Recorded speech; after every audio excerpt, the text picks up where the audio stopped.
Quando o presidente Getúlio Vargas chega ao poder em 1930, por meio de uma revolução armada baseada numa unidade cívico-militar, já tinha clara a ideia de que o Brasil precisava se industrializar e, para isso, produzir a sua própria energia.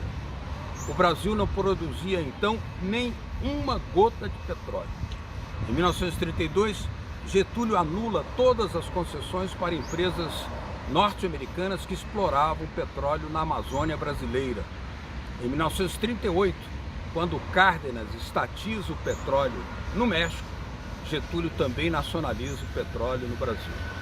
Em 1950, Getúlio volta ao poder nos braços do povo, eleito esmagadoramente, e lança a ideia de criação da Petrobras, um movimento popular chamado Petróleo é Nosso, que uniu sindicalistas, militares nacionalistas, intelectuais e estudantes, finalmente consegue fundar a principal empresa estatal brasileira. Mas a história da Petrobras sempre foi uma história de luta, de patriotismo, de eficiência tecnológica, mas sempre cercada por assédio imperial, sabotagens, manipulações e espionagem, como feita pelo governo Obama. Getúlio paga com a própria vida para impedir a destruição da empresa. A partir de então, a Petrobras se transforma numa grande alavanca de desenvolvimento econômico e social brasileiro. Desenvolvimento tecnológico. Descobre petróleo a 7.000 metros no fundo do mar e ainda descobre petróleo lá no Iraque. Mas hoje a Petrobras sofre um processo de demolição. Trata-se de impedir esse entreguismo. Estará o povo brasileiro, através de seus líderes, à altura do gesto dramático de Getúlio Vargas para parar a destruição e recuperar o petróleo para a soberania nacional? Quem responde é Guilherme Estrela. Alô, amigos e amigas de Latitude Brasil por Telesur. É uma grande satisfação, uma grande honra ter aqui conosco hoje, no nosso programa, o doutor Guilherme Estrela, geólogo, ex-diretor da Petrobras, que comando das operações quando a estatal brasileira descobriu o petróleo pré-sal a 7.000 metros no fundo do mar. Muito obrigado, Guilherme, por ter aceito o nosso convite. Uma grande satisfação tê-lo aqui conosco. Eu também me sinto honrado, Beto, em ter sido lembrado para fazer essa transmissão. Também muito honrado por ser a Telesur, né? Uma empresa de noticiário que tem grande reputação na América Latina e no mundo. Guilherme, a Petrobras está para completar 67 anos. No dia 3 de outubro é a data de fundação. Quando também, na mesma data, há 90 anos atrás, aconteceu vitoriosa a Revolução de 30. Ambas são filhas, uma filha da outra, né? Parte de uma série de conquistas. Como você analisa essa simbiose, essa relação, essa vinculação entre essas duas datas? São duas datas muito ligadas, intimamente ligadas, porque, na verdade, Beto, como todos nós sabemos, o século XIX acabou no Brasil em 1930. Né? Foi a Revolução de 30 que trouxe, com a visão da equipe do Getúlio, que trouxe ao governo e ao Estado brasileiro, que ele reorganizou todo, né, a necessidade de nós nos tornarmos um país industrializado. Né? Então, até 1930 éramos um país absolutamente agrícola, não é mesmo? Tínhamos até acabado o Império, começou aquele período do governo café com leite. É uma vez São Paulo, outra Minas Gerais. Era café e o leite, né? Então, Getúlio veio, acabou com isso, né? E reformulou o Estado brasileiro em assuntos absolutamente essenciais. Para ligar a Petrobras nisso, né? Nós temos que ele fundou quando foi o CNP, ele fundou o CNP em 1938, se não me engano, né? E, inclusive, fundou o Conselho Nacional de Petróleo antes do Brasil ter a produção de petróleo. Quer dizer, já dentro do escopo de visão do governo de Getúlio Vargas para um Brasil industrializado, ele identificou logo que a energia era fundamental. E dentro da energia, certamente, petróleo e gás natural consistiam num alicerce fundamental, né? Então, foi isso. Então, aí, em 1953, bom, o Getúlio é deposto em 1945, aliás, pelas mesmas forças que o fizeram se suicidar em 1954, as mesmas forças anti-brasileiras, não é mesmo? Comandadas do exterior pelos grandes interesses não brasileiros, né? Mas ele foi reeleito em 50, em 53, em 52, 53, eu acho, ele põe no Congresso o projeto de construção, de criação da Petrobras, que substituiria o CNP, né? E assim, as duas datas são intimamente ligadas, tendo como base o desenvolvimento nacional e a industrialização brasileira. Qual foi a emoção de descobrir pré-sal, petróleo pré-sal a 7.000 metros no fundo do mar e voltando a Petrobras a sua missão original de descobrir petróleo?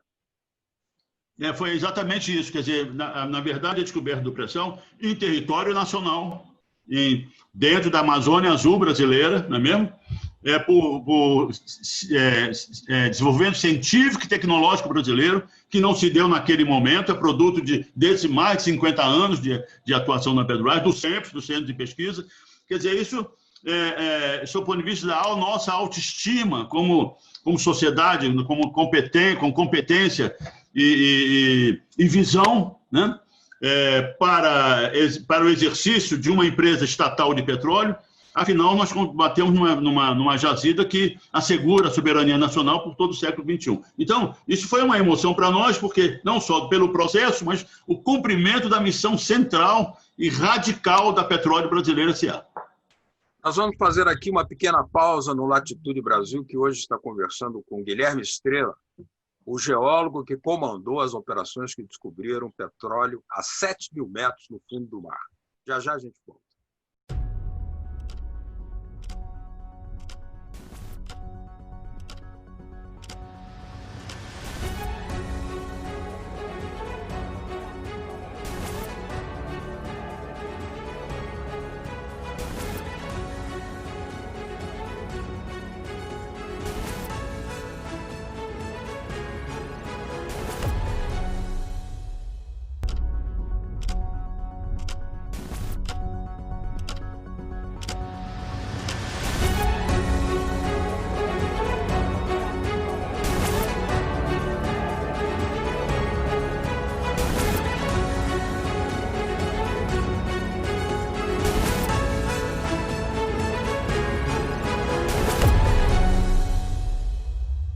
Seguimos a nossa conversa com Guilherme Estrela, ex-diretor da Petrobras, o geólogo que comandou as operações para descobrir petróleo pré-sal, 7.000 metros no fundo do mar. Guilherme, a mídia privatista fez uma campanha demolidora contra a Petrobras e contra o presidente Lula, acusando e também ao PT de terem quebrado a Petrobras. Mas os dados objetivos não confirmam essa tese de falência. O que aconteceu? Não, exatamente, foi isso aí. A ação da mídia e dos grupos, né, que a sustentam, dos grandes grupos e grandes interesses internacionais que a sustentam, é realmente destruir a Petrobras, né? Então, vieram com esse argumento que a Petrobras havia sido quebrada. Quem sabe se a Petrobras, quem tem consciência se a Petrobras estaria ou não quebrada, são os bancos financiadores mundiais.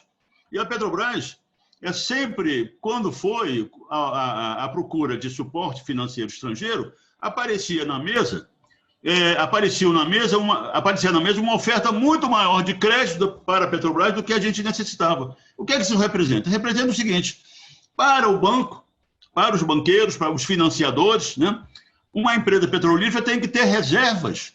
E a Petrobras, com as reservas descobertas no pré-sal, tem reservas absolutamente gigantescas, né? Então, essa era a garantia. a queda do petróleo em 2014, se não me engano, né?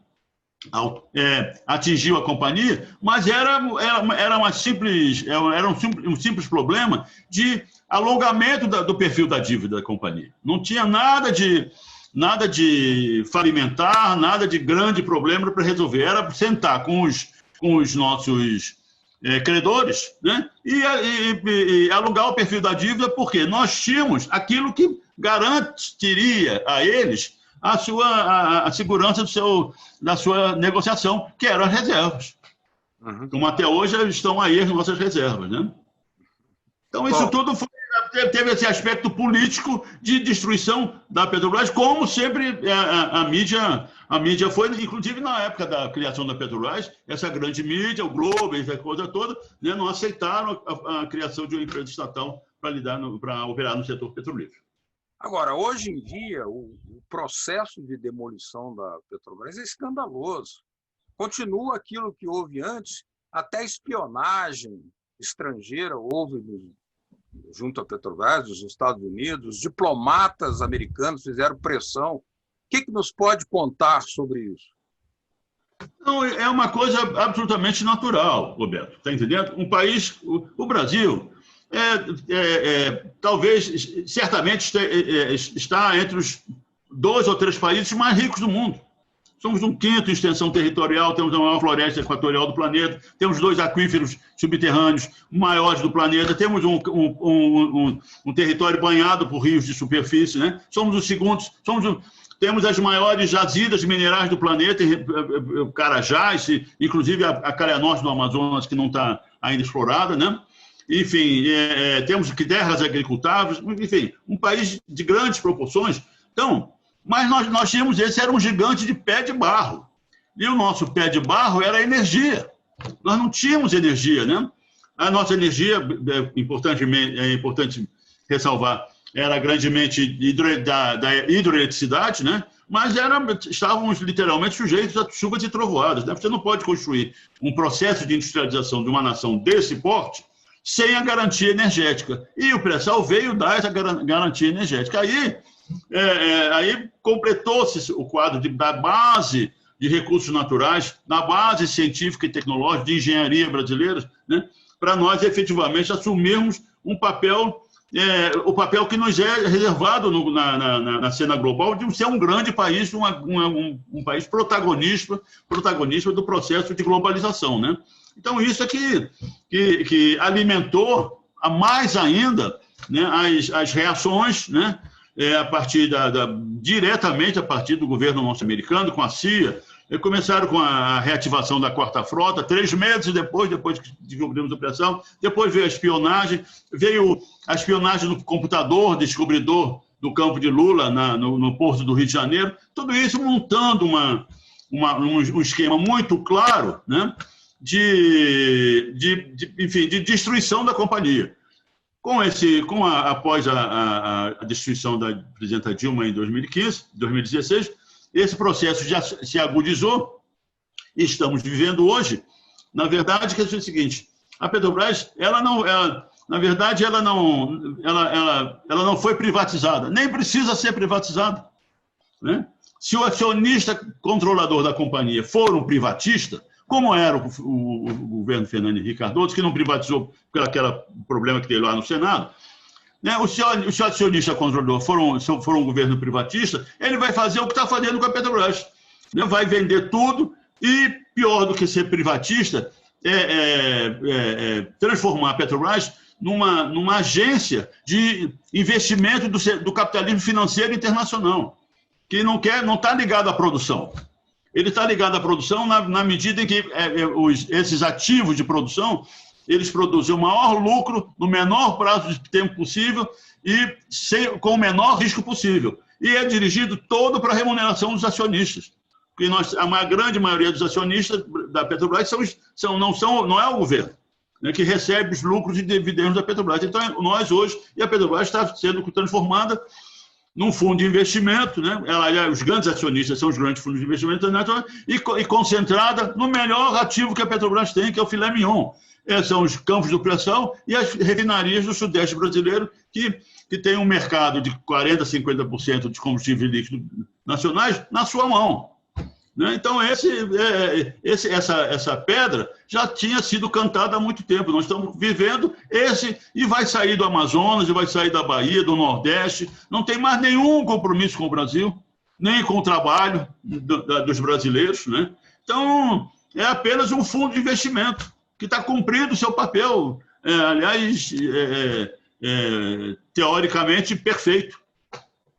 Agora, uma última pergunta, Guilherme.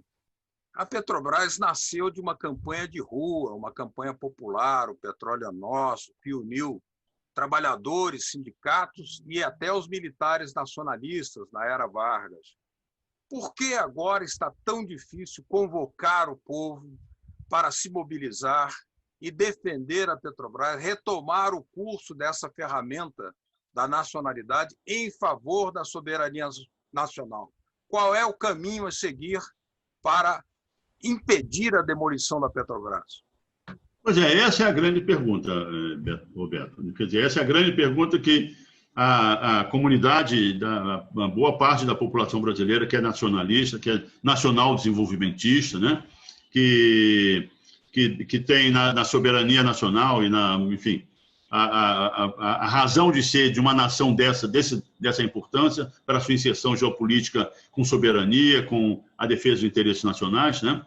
Então, na verdade, com a detecção de um processo de corrupção lá na Petrobras, isso foi o motivo de se criar um grande esquema diário de desmoralização da companhia junto à população, não é mesmo? Mas não estava só aí essa iniciativa, né? Porque esse mesmo processo que puniu corruptos e tudo mais, esse mesmo processo destruiu a empresa brasileira, as empresas brasileiras, porque nos Estados Unidos, no processo que eles tiveram muito semelhante, cheio de corrupção, o governo americano não deixou as grandes empresas americanas irem à falência, a GE, por exemplo, a GM, né? Então, estava tudo dentro de um grande projeto de destruição da soberania nacional, né?